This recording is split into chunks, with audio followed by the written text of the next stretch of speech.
From KVUE News in Austin, you're watching Texas This Week with Ashley Goodo. Good Sunday morning. The Texas Senate passed its first bill of the session, Senate Bill 2, establishing education savings accounts, what opponents call school vouchers. We're sitting down with the author of the bill, but first, let's get to the three things you need to know in Texas politics. Texas Governor Greg Abbott traveled to Washington, D.C. for a private meeting with President Donald Trump in the Oval Office on Wednesday. The two discussed securing the Texas-Mexico border, and Governor Abbott says he offered state resources to the president to aid in his mass deportation effort, including military bases and more than 4,000 jail cells for migrant detention. U.S. Border Patrol agents say they're seeing a historic drop in illegal border crossings because of new federal policies. In Eagle Pass, Texas, law enforcement sources say they're now seeing fewer than 50 crossings a day. A year ago, thousands of people were crossing the border there each day. Officials say ending the Biden-era catch and release policy has contributed to the dramatic decline, along with the increase in federal and state resources being sent to the border.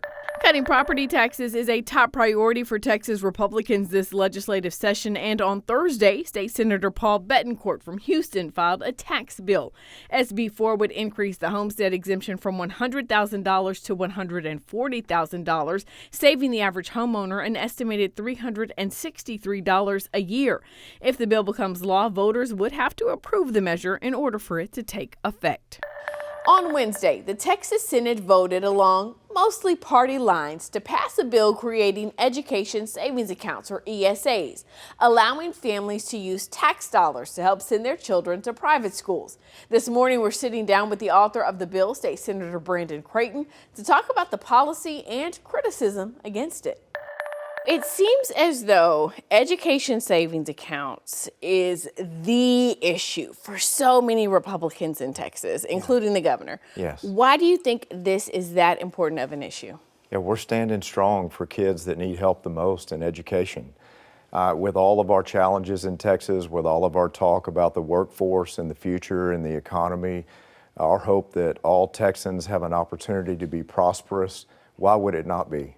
Yeah, I think there are some people when they hear this conversation about ESA, school choice vouchers, they see it as almost an indictment on public schools, as if someone is saying that public schools are not good enough or are not up to par or are not getting the job done. What do you say to folks who feel like that's the message this is sending? I think we should be less concerned about the focus on institutions or government or who's in control or politics or the dollars, right? We should be more focused on the kids. And you feel like this does that? Your bill does that? Irrefutably. Why?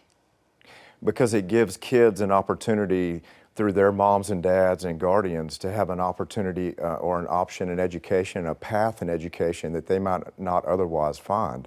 We know that public schools are incredible, right? They do the best they can day in and day out to provide education services in their communities with just teachers that we respect and cherish and think so much of. But at the end of the day, there are many needs. There are many different diverse needs in education among our student population. We have a bill that is 80% weighted towards special needs and income vulnerable students. And I could name many different types of needs, but you already know that. The public already knows that. They know that kids have really special needs in education, and Texas is wealthy enough to serve those needs. Yeah. You know, during the debate on the floor in your exchange with Senator Royce West from Dallas, you know, you acknowledged some of the racial history and the racist history of these types of plans. Yeah. But you said that's not what this bill is about. What do you want people to know?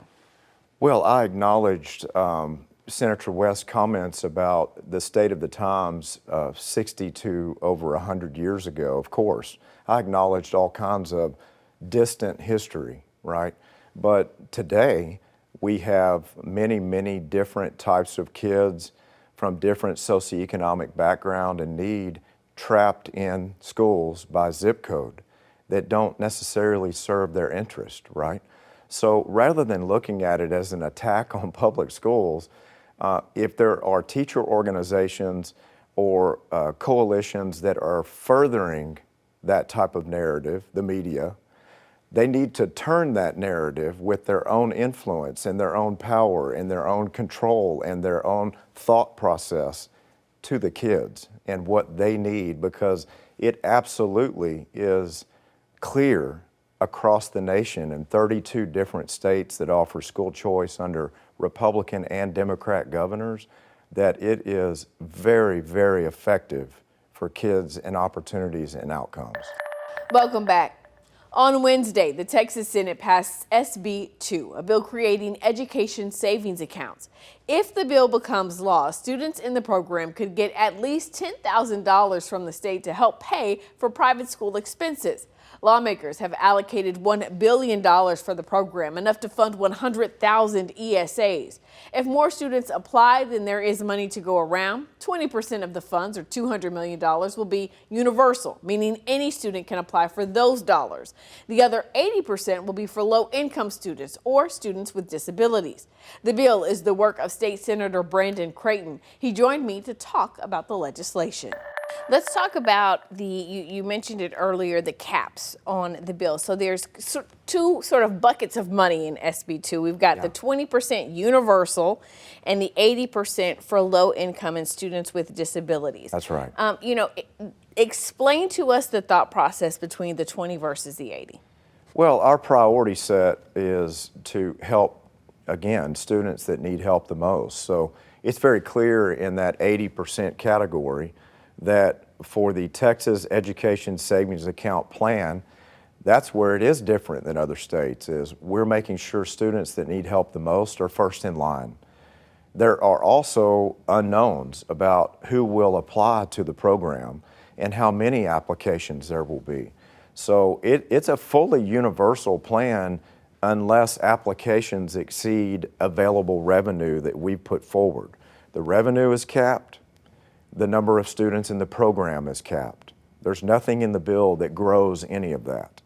So when we start out with this incredible launch, the largest launch for a school choice plan in American history compared to any other state, we're putting the kids first that need help most. So if there is a situation where in the first year there is not a large number of students with disabilities or low-income students who apply, and so you have students universally who are able to access those dollars, but then the next year, let's say you have more students applying who are of higher need based off of the 80-20 split, how would that work? Would those students then not be eligible?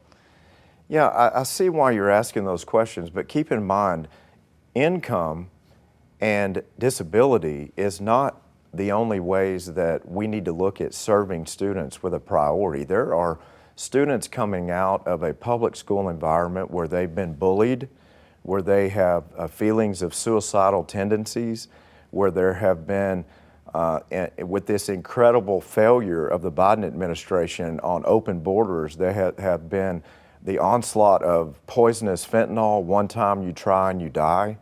All of these different things that are reasons why students may come out of a public school setting and into a private school or a homeschool setting. It's not just income and disability. So when we talk about that universal population, there are so many different needs beyond just the first priority set. And yes, all those students, we want to be inclusive. We don't want to be exclusive. Oh, no, I completely understand your point. Oh, okay. Parents choose to do private school for a variety of reasons. Oh, okay. I guess what I'm asking is, in the future, if let's say 100% of the dollars are universal, right, based off of how many people apply for the program the first time around. Right. The next school year or the school years after that, when we continue to have the program, granted we continue to fund the program, what if you have more students who would fall into the 80% versus the 20% applying? Is there a new application every year? Are students locked into the program? Well, we'll have natural attrition where students at their senior year in high school will roll out. It depends on the age of the student that's awarded the Education Savings Account opportunity. But through that natural attrition, the legislature will be coming back in to review the program and the success. There is demographic reporting information required There's testing required.